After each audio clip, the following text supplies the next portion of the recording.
February 29th is Rare Disease Day, and you guys know that I am big when it comes to athletes using their platform to not only spread awareness, but to possibly save lives as well. I'm honored right now to be joined by Yankees legend, four-time World Series champion, and Latin Grammy nominee Bernie Williams. Sir, thanks for hopping on with us. You are a legend, and you are living life to the fullest, and not only on the diamond, but off the diamond as well. So before we get into how you're using your platform to help others, let's talk about this music career, please, because as another former professional athlete, I know that it's hard to develop a love for anything else when we athletes are grinding and giving our all to go pro at our sport. So when did you know music was truly a part of Bernie Williams, and did you love it when you were playing professional baseball? Yeah, it's a great question. Thank you for asking it. I started playing music when I was 8 years old, and it was part of my formative years. You know, I had a good set of parents that really emphasized in education overall, and music and arts and sports were just parts of having a well-rounded education. Little did my mom and my dad knew that I was going to make baseball and music my career and my livelihood, but it just kind of turned out that way. But I've been able to utilize music in many different ways, you know, playing an instrument, developing all this, you know, hard working, discipline, you know, commitment to something, and the reward that, you know, that commitment it brings you. I was able to utilize that in my formative years as a professional baseball player, putting all the effort and all the discipline and all the work ethic needed to be successful, and then bringing it all full circle where I used, you know, the platform that baseball gave me, and being able to be on a pressure situation and game on the line and all of that, putting it back into the stage, performing, you know, public places, you know, with an audience, with my band. So it has been a really symbiotic relationship between sports and music for me.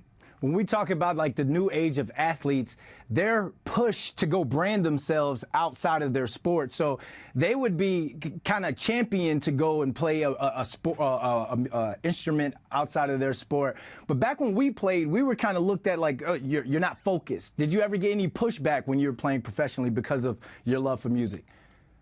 Well, I did a little bit, but I think, you know, because music and sports were just a means to an end, and the end was to get the best education that I could possibly get. I think they were just parts of, you know, like feathers of the same bird, so to speak.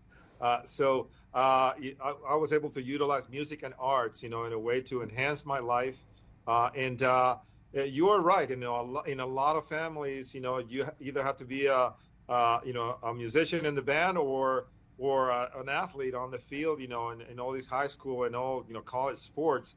And I was very fortunate to have a set of parents that never made me choose between one and the other. They said, you know, as long as you get good grades, you know, you can do whatever you want as long as it's legal. As long as it's legal. That's great parenting advice right there as a parent myself. What about, how did your teammates receive you as the musician? So if I was to, you know, pull out my cell phone right now, call Derek Jeter or one of your other former teammates, what would they say about Bernie Williams, the musician? Oh, they would probably tell you that I suck. But all kidding aside, it just kind of singled me out as this unique character in the clubhouse that not only could play on the field, but that could grab a guitar and just play through all the songs and music that they loved. And it was highly entertaining for you know, for my teammates. You know, I used to take my guitar on the road, you know, bus trips, you know, plane trips, and practice all the time. And if I could catch Derek on a good day, a good road trip, you know, he'll join me at singing some Lionel Richie or something like that.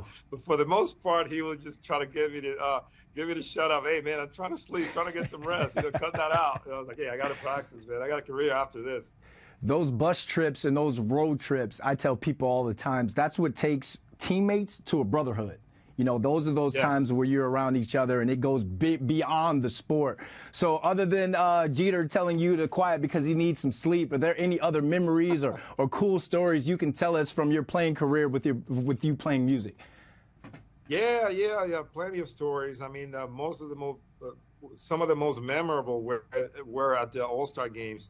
where they had gathered players from all the teams. Wow. They had an affinity and just an interest in music, and we would be on a stage and we have this all-star jam sessions. And I remember Gibson was one of the companies that would like sponsor them, and give me all kinds of guitars, and all kinds of gear. And it was always a great experience because you had like professional musicians being the rhythm section, and then you have players coming in and out, playing, the rock and roll and the metal stuff and the jazz and funky stuff. So it was great. Other than that, just having the opportunity to meet musicians, at the top of their game, and they were as excited to meet, me as I was excited to meet them because they were my musical heroes. Yep. And they were like, oh man, every baseball player wants to be a rock star, and every rock star wants to be a ball player, kind of thing. So yep. you get both sides of it. But having that talent that kind of like sets you apart from the normal player was always an asset for me. It's funny you say that about the rockers wanting to be baseball players want to be rockers. Drake has this verse that he says, sports and entertainment is so synonymous. We want to be them, they want to be us. So when I was playing professional football, I wanted to be in the entertainment aspect as well. And, shaking hands with different actors and musicians, they wanted to play professional football. I'm like, man, if you want to get tackled by Ray Lewis, you can come take these pads any day. So what gives or gave you a bigger rush? Playing baseball in front of a World Series crowd or playing the guitar in front of a sold-out crowd? Man, I think it was a similar rush for different reasons. I think, to have that opportunity to play in a high-profile, high-visibility environment where everything is on the line, you put all the work into place, and you just, hope to be lucky enough to have all the stars line up in in your path, and you have made. I mean, as you may well know, you can do everything right. Preparing yourself, to play a professional sport, and you still can have nothing to show for. It is the I think it's a really crazy thing that happens in sports that you have a lot of situations that you have no control of what's going to happen. In music, however, the story is a little bit different. You put a lot into the instrument, you put a lot into the training, and you put a lot into the discipline to try to get your skill level set to a place that you can feel comfortable playing outside of your own bedroom and practice scenario, and you get a lot out of it. It's the same feeling when you get people on the stage and on the audience bopping their heads and really feeling the music. Is the same thing that happens when you hit a home run, and you get a game-winning hit, and everybody kind of like, it brings people to a different, mindset, a lot of joy and a lot of admiration. But both things, take a lot of work, both sides of the brain are working, and it's just a great thing to be a part of it. Would you give up one of your 4 World Series titles for a Grammy? No way. No way in the world, man. For a Grammy, though? That's a Grammy, though. No way, okay, man. Okay. No way. You know how much sweat and tears I have to go through to get those rings? No way. Would you give up one of your World Series rings to play the Super Bowl? No way. Oh, man. There's nothing that could keep me apart from those rings, man. There's a lot of emotional investment in those things. And it's it's what you want as a player. You want to have the opportunity to play in the playoffs, to go into the World Series, to win, and to be revered as a great sports personality in this great city. I mean, we're talking about New York, man. If you can make it here, you can make it anywhere. So it's a great source of pride and joy that I have being able to play my whole career with the Yankees and be part of all those World Series teams. And I wouldn't give them away from anything. Man, I hate my answer because I would give up my Super Bowl ring to be up there with Usher. I would have been on the roller skates, Bernie's, dipping and diving, all of that. I'm sorry. It's one moment in time. Yeah, you're right. About a full year, man, of effort and blood, sweat, and tears, the camaraderie, the whole clubhouse thing, the elation, the ticker tape parade. No, man, there's no way I could give that up. I was on the practice squad, so okay, I can. You can see why I'd give mine up to be on some roller skates with Usher. All right, the baseball season is getting close. What are your thoughts on this year's Yankee squad heading into the season? I think that the team is gonna do really well.